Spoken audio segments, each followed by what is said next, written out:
Good afternoon. The King and Queen attended Mass at the Cathedral of Valencia yesterday for those who died in the October flooding. The Archbishop of Valencia led the service, in which they honoured those who died and expressed solidarity with the victims.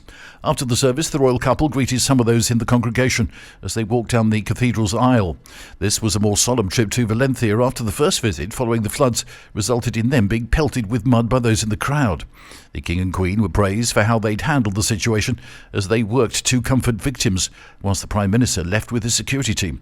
Some 224 people died in the October floods in Valencia. Car maker Stellantis and the Chinese battery maker CATL are to invest €4.1 billion in a factory making electric vehicle batteries in Zaragoza, so they said this morning. The companies have set up a 50-50 joint venture for the project and expect to start production by the end of 2026. The factory's capacity could reach 50 gigawatt hours, depending on the evolution of the EV market in the region and the support from the authorities, so they said in the statement.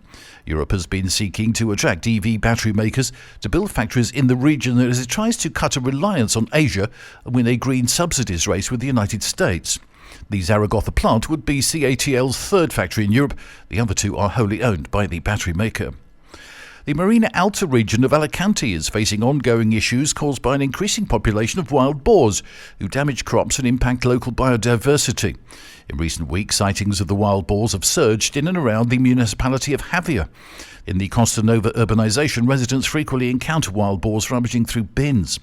Defensa Animal, a Spanish animal protection organization, highlights that the animals are forced to search for food in urban areas due to shrinking rural landscapes. Wild boar also damage agricultural land, create hazards for motorists, and can spread diseases. Police have arrested a man in the island of Tenerife on suspicion of carrying out a series of acts of sabotage against critical infrastructure, including wind farms and solar power plants. The individual, identified as a 58-year-old local resident, is believed to be responsible for at least 25 incidents of sabotage across the southern part of the island, so the Ministry of the Interior said yesterday. The suspect allegedly used homemade explosives and incendiary devices to target the facilities, choosing isolated and hard-to-reach locations.